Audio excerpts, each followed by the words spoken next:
Hello दोस्तों, मेरा नाम है सूरज और मैं गोपालगंज बिहार का रहने वाला हूँ। आज मैं अपनी कहानी बता रहा हूँ जो मैंने सफ़र किया है इस आईबीएस की वजह से, जो कि कोई बीमारी नहीं है, लेकिन मेरे नज़र में बीमारी से भी ख़तरनाक है। एक बीमारी होती है जो होती है और हम ट्रीटमेंट लेते हैं, वो सही हो जाती है।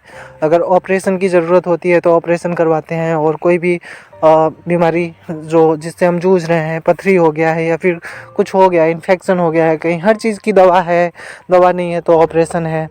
लेकिन ये आईबीएस एक ऐसी बीमारी है या फिर ऐसा सिंड्रोम है जिसका कोई मेडिसिन ही नहीं है, और इससे इससे ना ही आप मर सकते हैं ना ही जी सकते हैं। ज़िंदगी को ये बदतर कर देता है बहुत ही ज़्यादा। तो अब मैं आता हूँ अपनी कहानी पे। ये तो बीमारी के बारे में हो गया।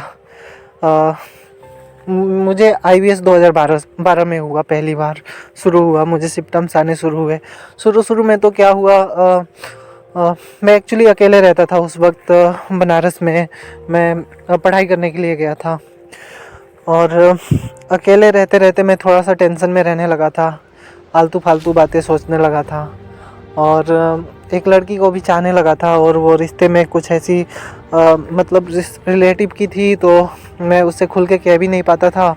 और उससे कहता वो एक्सेप्ट भी कर लेती मुझे, तो मुझे डर लगता था कि बदनामी होगी अगर घर में या फिर उसके घर में किसी को पता चले तो मैं बता भी नहीं सकता था किसी से, और अंदर ही अंदर बहुत प्यार करता था, और मैं अंदर ही अंदर घुट घुट के रहने लगा। फिर मुझे पहली बार मतलब आईबीएस का एहसास हुआ कि मुझे कुछ दिक्कत हो रहा है। मेरा सर भारी रहने लगा और दर्द करने लगा सर, और पेट फूलने लगा, बार बार लैट्रिन जाना पड़ता था, और जो स्टूल है गैस के साथ पास होता था, जिसके वजह से मुझे काफ़ी अजीब लगता था। एक रूम लेके रहता था, और भी अगल बगल में लोग रहते थे। मुझे लगता था ये क्या सोचेंगे कि इसको क्या हुआ है, बार बार ये क्या खाता है, क्यों दौड़ना पड़ रहा है इसको। ये सब सोच सोच के मैं और भी लैट्रिन जाने में भी कतराता था बहुत ज़्यादा।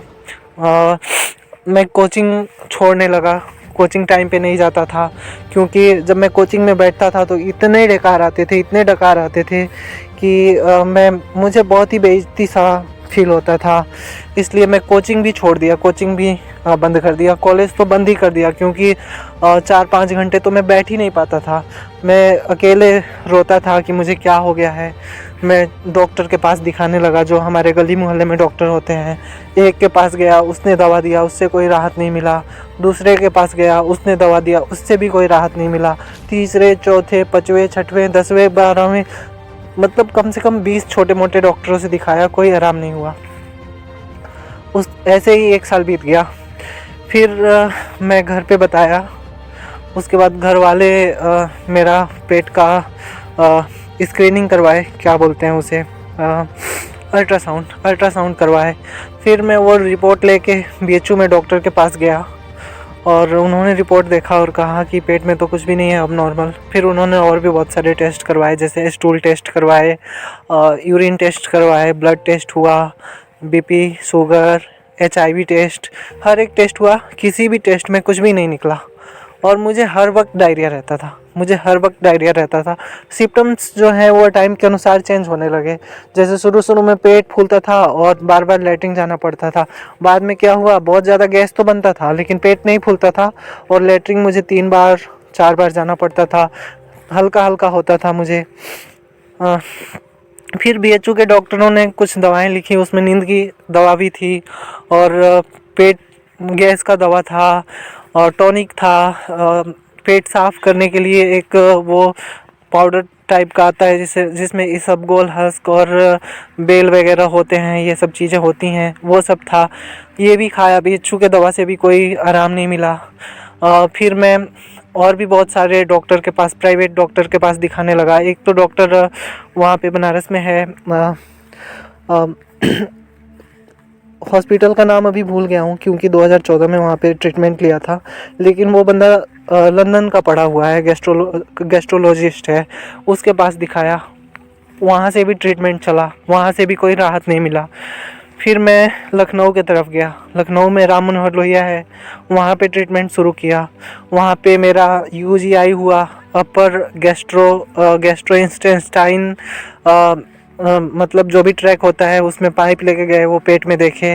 एक वो क्लोनोस्कोपी हुआ। ये दोनों बहुत ही हार्ड थे।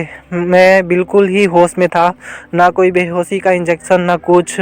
और मेरे मुंह के रास्ते वो लोग इतना मोटा पाइप ले गए, मेरे मुंह से ब्लड आ रहा था और पसीना छूट रहा था बहुत ज़्यादा। ऐसा लग रहा था अभी मर जाऊंगा, सांसें अटक रही थी। ये ऐसा दिन भी देखना पड़ा। फिर मेरे पेट के रास्ते भी पाइप लेके गए थे और पेट में पूरा देखे और कोई बीमारी नहीं निकला, इतनी चीज़ें झेलने के बाद भी। और दुख की बात यह है, बीमारी नहीं मिला फिर भी मैं ठीक नहीं हुआ।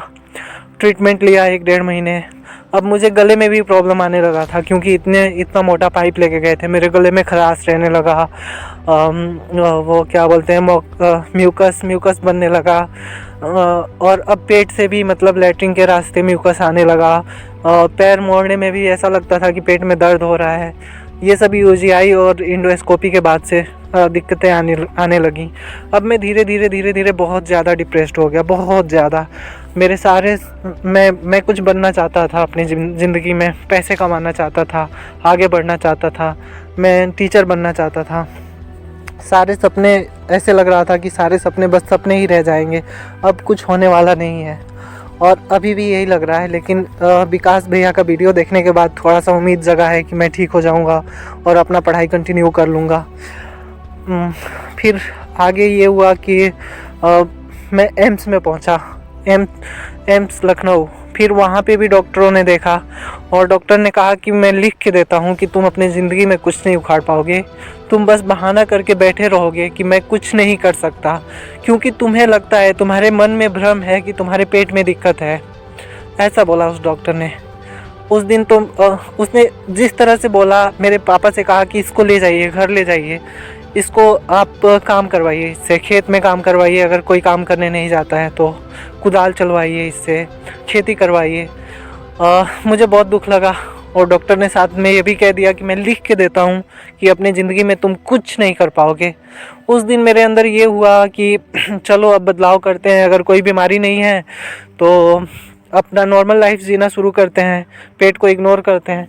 मैं बहुत इग्नोर करने का कोशिश किया और कुछ हद तक कामयाब भी रहा। मेरे 20% सिम्टम्स चले गए, लेकिन फिर भी 80% दिक्कत तो था मुझे अभी भी।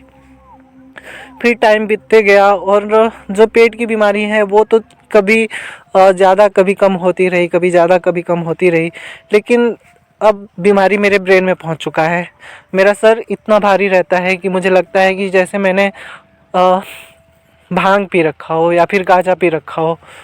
ऐसा लगता है नशे में हूँ। कभी कभी कोई कुछ बोलता है तो मैं समझ नहीं पाता हूँ सामने वाला क्या कह रहा है।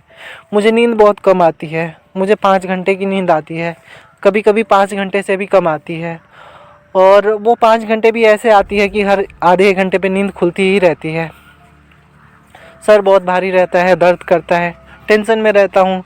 कोई मेरी बीमारी नहीं समझ पाता। सबको लगता है कि डॉक्टर बताते हैं कि इसको कोई बीमारी ही नहीं है, लेकिन जो चीज़ मैं सफ़र कर रहा हूँ, जो चीज़ मैं झेल रहा हूँ, वो सिर्फ मुझे पता है, वो कोई फील नहीं कर सकता। और मैं भगवान से प्रार्थना करूँगा कि दुनिया में किसी को ऐसा ये IBS या फिर डिप्रेशन या फिर ये जो भी बीमारियां हैं, ये सब ना हो। किसी को कोई बीमारी हो तो ऐसी हो कि दवा खाए और ठीक हो जाए, या फिर ऑपरेशन हो और ठीक हो जाए। अभी विकास भैया से एक होप मिला है मुझे। मैं विकास भैया से ट्रीटमेंट, जो भी दवाएं बता रहे हैं, मैं ले रहा हूँ डॉक्टर के सलाह पे। और मैं विकास भैया का बहुत ही शुक्रगुजार हूँ। अगर मैं ठीक हो जाऊँगा तो अब क्या ही कहूँ, ठीक हो जाऊँगा तो मैं ज़िंदगी भर विकास भैया का एहसान नहीं भूलूँगा।